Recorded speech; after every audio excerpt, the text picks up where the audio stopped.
Federico Navarrete es escritor, historiador, divulgador de la historia de los pueblos indígenas. Ahora se encuentra en el estudio para presentar su última publicación, el libro México Racista. Bienvenido. Hola, buenas tardes. Gracias por invitarme. Buenas tardes. Aquí lo tenemos. ¿Qué es lo que se puede encontrar en esta publicación? Bueno, este libro es una reflexión contemporánea sobre uno de los problemas que me parecen que son centrales en la sociedad mexicana de hoy, que es el racismo y, más ampliamente del racismo, las diferentes formas de discriminación que existen en nuestro país contra las mujeres, contra las minorías sexuales, contra los grupos con religión diferente, la xenofobia, la discriminación contra los extranjeros y otras muchas formas de desprecio y discriminación que se practican en nuestra sociedad. ¿Siempre los mexicanos fuimos así? ¿Desde hace cuánto, Federico? Pues el racismo tiene una historia que es vieja, pero también tiene cosas nuevas, ¿no? Es un fenómeno histórico mundial, o sea, no es exclusivo de México. Existe racismo en muchas sociedades del mundo. Yo creo que el racismo, como se practica hoy en México, tiene su origen en la conquista, que estableció básicamente una distinción fundamental entre indígenas, españoles y personas de origen africano, y que puso obviamente a las personas de origen europeo, a los españoles en la cumbre y a los otros grupos abajo, y los esclavizó a los africanos y sometió a los indígenas. También tiene otro elemento en la idea del mestizaje mexicano, esta idea de que todos los mexicanos pertenecíamos a una sola raza, la raza mestiza. Esa es una idea racista porque está definiendo a la población en términos raciales y porque excluye por un lado a los indígenas, que son considerados distintos a los mestizos, excluye también a la población de origen africano, que era muy numerosa en México y sigue siendo, y excluye a los chinos y a otros extranjeros que han sido víctimas de agresiones racistas justamente a nombre de la idea del mestizaje.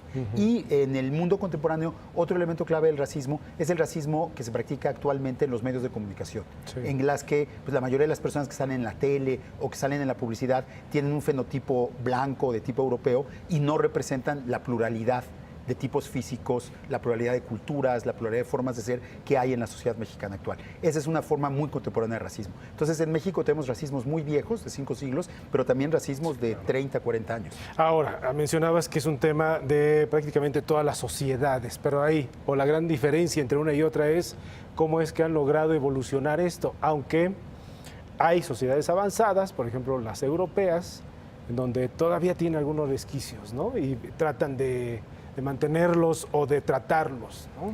Creo que el racismo no depende si una sociedad sea más avanzada o no. Paradójicamente, las sociedades más ricas del mundo, las sociedades europeas y la norteamericana, han sido históricamente de las sociedades más racistas.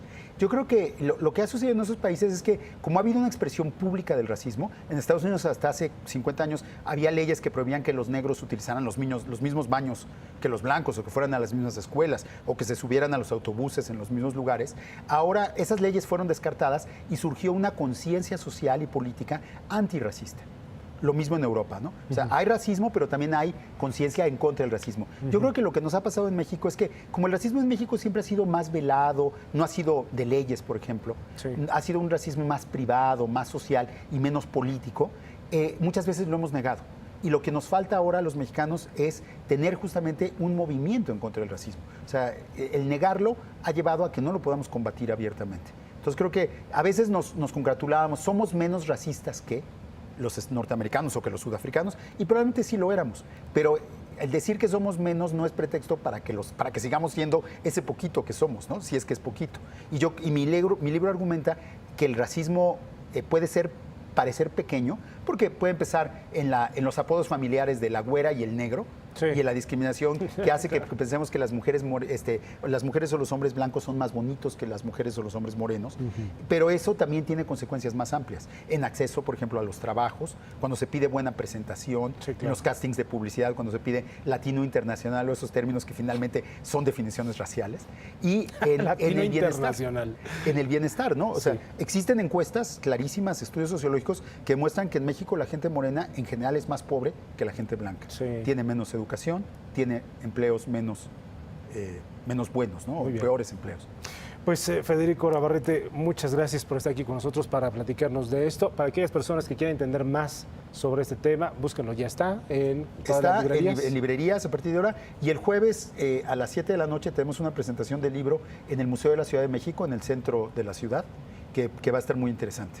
Y se encuentra en todas las librerías. Felicidades, Federico. Enhorabuena. Muchas gracias. Mucho éxito. Gracias. Muchas gracias.